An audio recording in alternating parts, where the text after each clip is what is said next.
everybody, it's Becca at So Darn Twisted. Thank you for coming back to the channel. I have another really quick and easy little tutorial for you today. I posted up this little book page bat that I made in my group and a couple of the other groups just because I thought they're funny. I usually make these out of faux leather or reclaimed leather that I have, and I make hair grips out of them because they just look incredible. And I thought, well, I wonder if I could make it into a book page bat, you know, and I could stick on the front of a journal or, you know, whatever, a folio, Halloween folio or something. So I didn't know if it would translate as well to like a stiff paper medium as it does to the soft pliable material, but it does. So it's a really simple tutorial, like ridiculously simple. So all you're going to need is book page, some scissors, some glue, and then your choice of something to just bind it together and give it that nice sort of defined little pinch point. I just used this black cord that I had. I think I reclaimed this one from something, and I've got this cord here which is a bit thinner. So yeah, basically something like that, but you can use just like embroidery thread would be fine, you know, if you leave it as the 6 strands kind of thing, or some really thin lace or really thin ribbon, anything like that will do the trick. So the first thing that you're going to do is you are going to fold your book page in half, like so. Now, if you struggle with eyeballing things as you cut them out, you can absolutely use a pencil and mark out the kind of thing I'm going to show you, but I tend to eyeball it, but I understand not everybody can do that. So what you're going to do is from like right down the bottom here, you're just going to make yourself like a starting point, and then if you want to kind of measure it, go over, you know, 3 or 4 lines so you know that you're always getting the same kind of gap. And then what you're going to do is you're going to come out a little bit, you know, and you're going to create just a little kind of curve, you know, just like that, like a quarter circle. Fantastic.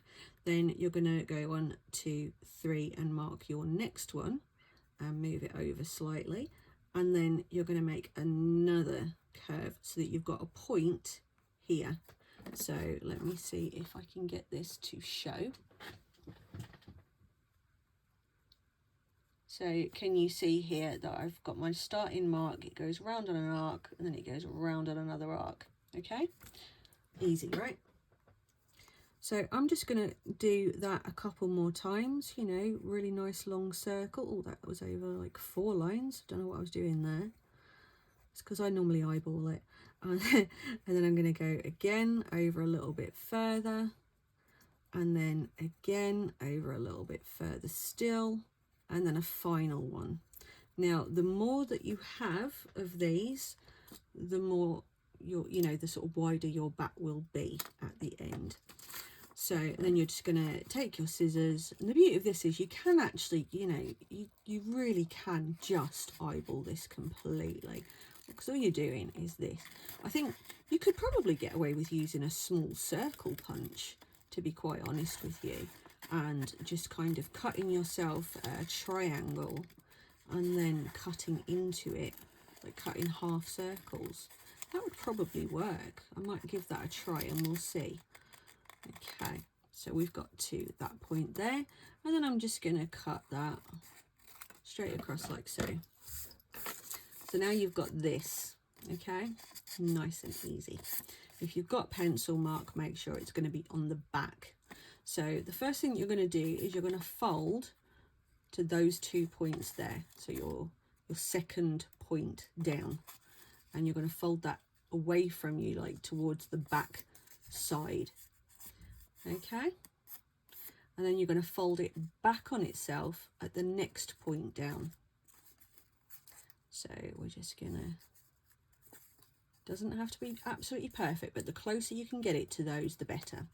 And then you're just going to keep doing that for the rest of the points that you have. So try to keep them nice and straight if you can. All right. And then if, like me, that top bit is sticking out a little bit too much over my next folds, the rest are quite nice and even because I was using the text of the book page as a guide. I just trim that down a little bit because it's still got the points, but it keeps it more in line with the rest. Okay, and then the little tail bit, we're just going to fold that back there. Okay, nice. Then you're just going to let it ping open a little bit. Turn it so I've got it the right way round. I'm going to break out the glue. And we're just going to put a small amount, you know, we're not going to go nuts. We just want it to hold, you know, so just a little kind of, little tiny bit, just a little, that's it. And then we're just going to fold that closed and just give it a little push and just give that a second to dry. Lovely. And then this side, make sure you're keeping it kind of in the middle as well.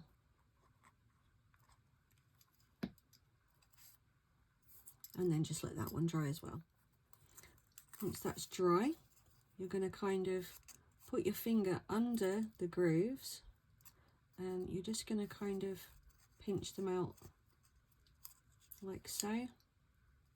That last one's a little bit on the small side there. That one might not come out all the way, so that's fine. We'll just fold it back that way just so that you can see that it's there, kind of thing, you know. And you've got to just kind of, you know, try and push and tease the paper into place like that.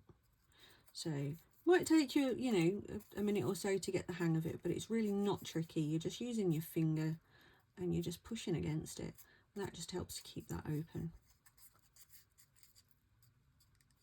And then, like I say, if you've got a really small tail bit at the back here, just fold that away from the rest. Don't kind of pinch, you know, too much. Just give it a little bit of a bit of encouragement, you know. That's what it needs, a bit of encouragement to sit where you want it to sit. Fantastic. Then it is just a case of getting your chosen medium that you're going to tie it with, pop it in the middle, and what I tend to do here is do it so that the knot sits in the front there, because then when you put it on something it kind of looks like ears. And the thicker the cord that you use, you know, or whatever you use to tie it, the more obvious that will be. So you're just tying, you're not pinching, because if you pinch it, it will start to affect how it sits, you know. So let's just make sure it's sort of nicely in the middle there before I finish tying that off. So that's just, I'm just going to do that in like a little square knot, and just give that a really nice tight pull just to make sure that that's in there nicely. And then we're just going to trim that. And you can, of course, you can glue, you know, put a little bit of glue on that if you want to as well, just to make sure it doesn't come undone. Depends on what you use. Thicker cord will have a tendency to try to come undone on its own. And then just pinch that back out, and there you go. That, my friends, is how you make a book page bat. Obviously that one is wider because the book page that I used was wider, so the wider it is the better, because you can get more layers from it, you know. But if you get too many, it's going to look like a butterfly rather than a bat anyway, so you know, you don't really want loads. Sort of three or four is plenty, so that it doesn't end up looking like a butterfly too much. Or, you know, you can make loads and make butterflies. Who knows, do what you like. So there you go, told you it was a really quick tutorial. And as I've said to a few people that have asked for the tutorial, you know, it is easy enough that my 6-year-old nephew can make these, so you know, you guys have got no excuse whatsoever. When I said it was easy, I meant it. So I hope that you enjoy this and you can use it in some of your Halloween projects, you know, over the next few weeks. And if you've enjoyed it, leave me a comment, leave me a thumbs up, because they're really important to us creators on YouTube, and I will see you in the next tutorial. Take care guys, and happy crafting.